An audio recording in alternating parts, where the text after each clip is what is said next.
me sueño que llego al campamento y me dicen, Carlos está vivo. Pero este miserable, ¿cómo me pudo haber hecho esto? ¿Cómo así que lleva 20 años vivo y yo muriéndome por hablar con él, por preguntarle por qué me habían abandonado a mí? En la recién concluida edición del Festival de Cine Colombiano de Nueva York, la película Pizarro de Simón Hernández obtuvo una mención especial en la categoría documental. ¿Qué pasó? El sujeto principal es María José Pizarro, quien vivía en exilio en Europa. Su papá, Carlos Pizarro León Gómez, un excomandante del grupo guerrillero M-19 que se desmovilizó y fue candidato a la presidencia de Colombia por la Alianza Democrática M-19, se convirtió en un personaje controvertido, simultáneamente amado y odiado en el país aún después de su asesinato en 1990. Pero yo tengo más miedo a fracasar en este empeño de construir la paz que en morirme como individuo. Un día, María José encontró una carta escrita por él que la motivó a regresar con el objetivo de poner a la luz un capítulo de la historia nacional silenciado a través del tiempo por la violencia y el miedo. En nuestros estudios hablamos con el realizador sobre su participación en la muestra y sobre el fin último de su película. No me imaginé reconocer que soy hija de ese ser y que vengo de ahí. Empiezo a ver que mis ojos tal vez son sus ojos.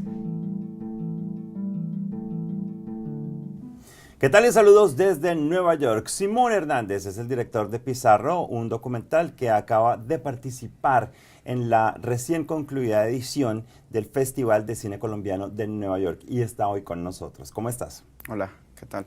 ¿Cómo te ha ido? Bien, muchas gracias. Esta es una pieza que esperaba el público del festival y que la gente estaba comentando y a la cual se asistió de manera masiva.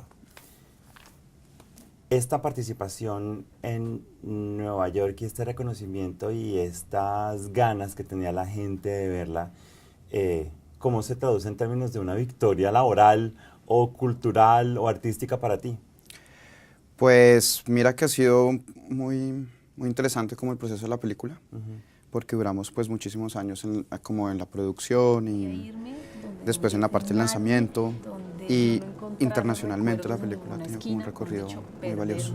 Curiosamente en Colombia nos han cerrado las puertas como de la distribución como tradicional, cosa que lo veo como normal, pero es muy potente que cuando se cierran unas puertas se abren otras, ¿no? Entonces eso es lo que siento acá, como que hay veces tú sientes una derrota porque también pues en tu país y como que es una historia también como muy de Colombia, yo sentía que era muy importante mostrarla allá, pero finalmente de pronto acá es donde es más importante, o en Toulouse o en Guadalajara, como un poco como los recorridos, ¿no? Como que hay un destino que tiene como cada pieza tiene un destino y esta precisamente, que yo pensaba que iba a ser mucho más local, ha viajado mucho más de lo que me imaginaba. ¿Esos obstáculos tienen que ver con el hecho de que se trata de una pieza documental y tal vez el público aún no está completamente entrenado para entender el valor que tiene una pieza documental? ¿O es por lo que se discute el fondo y las preguntas y respuestas también que hay en el documental?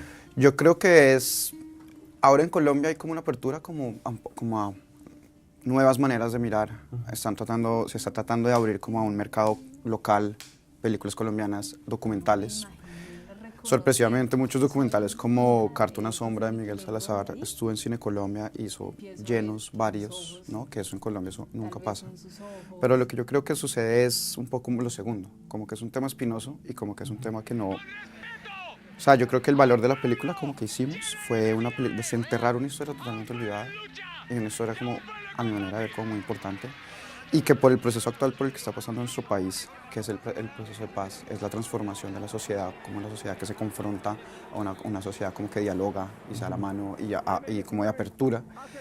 Yo creo que es más como por este lado, porque la historia de Carlos finalmente termina siendo como un espejo para la sociedad actual en Colombia, porque el último proceso de paz casualmente que hubo en Colombia fue el que se hizo con el M-19 en 1990 y cómo termina ese proceso de paz es con Carlos Pizarro asesinado 45 días después de haber firmado la paz.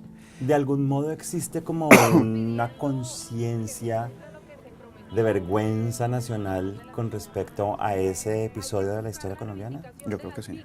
No, yo creo que sí. Y cuando tú comienzas a analizar detalladamente el archivo de ese momento, había un dolor inmenso en la sociedad. Marchas masivas, pero masivas, acompañando el féretro de Carlos, que era pues, un exguerrillero que pues, en Colombia eso está muy, muy satanizado, pero sí se veía como una esperanza, ¿no? Como que había una luz al final del camino, como en esa apertura como democrática que se estaba viviendo en ese momento en Colombia. Entonces yo creo que sí hay como una culpa histórica, ¿no? Hay una culpa porque hablábamos eso con María José, que es la protagonista de nuestra película, y es de que finalmente Carlos muere y el M, y como que toda esa inercia que venía como con ese sueño de cambio, se desdibuja en la historia. Gran pieza la que has hecho y llega en un momento absolutamente perfecto. Muchas gracias por venir aquí a hablar con nosotros. No, a y ti. cuando vuelvas a Nueva York, esa es tu casa. Gracias. Pizarro, no se la pueden perder. Por ahora esa es toda la información desde Nueva York. Continúen ustedes en nuestro Centro Internacional de Noticias. Decía, estoy demasiado cerca.